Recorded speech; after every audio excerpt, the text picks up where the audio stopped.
I think you're looking at 4 people in the administration who have all argued for use of force. And I've lost the argument. I've argued for use of force. I stood up, I'm the guy who stood up and announced we're going to attack us because of the weapons. And then, you know, things evolved into a different process. But the bottom line is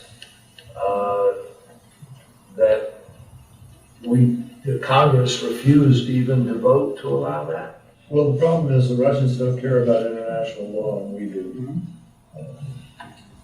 And we don't have the basis, our lawyers tell us, unless we have the UN Security Council resolution, which the Russians can veto and the Chinese, or unless we are under attack from the folks there, or unless we are invited in. Russia is invited in by the legitimate regime. Well, it's illegitimate normally, but by the regime. Look, I get it. A lot of us wish there was an enforcement mechanism right now. A lot of us have been fighting for one.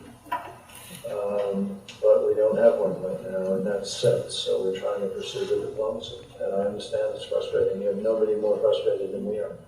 I have one question then. What is the bottom line? How many Syrians? What is the bottom line? Because chemical is there and it wasn't the bottom line.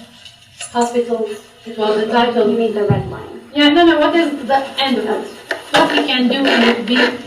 The problem is that, you know, you get quote enforcers in there, and then everybody ups the ante, right? Russia puts in more, Iran puts in more, Hezbollah is there more, and Nusra is more, and Saudi Arabia and Turkey put all their surrogate money in, and you all are destroyed. I mean, this is a problem. It's figuring out how do you get people to a place of being rational.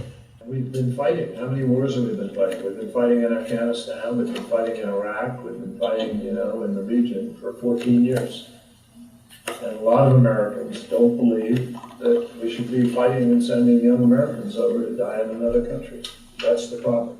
Everybody who's registered as a refugee anywhere in the world can vote. Are they going to vote for Assad? Assad's scared of this happening. Very scared of this happening. We know this. We know this from intelligence and we know it from the Russians. So, you know, democracy has some virtues, folks. So you think the only solution is for somebody to come in and get rid of Assad? Yes. That's the only solution. Yes. Who's that going to be? Who's going to do that? 3 years ago, I would say you, but right now I don't know.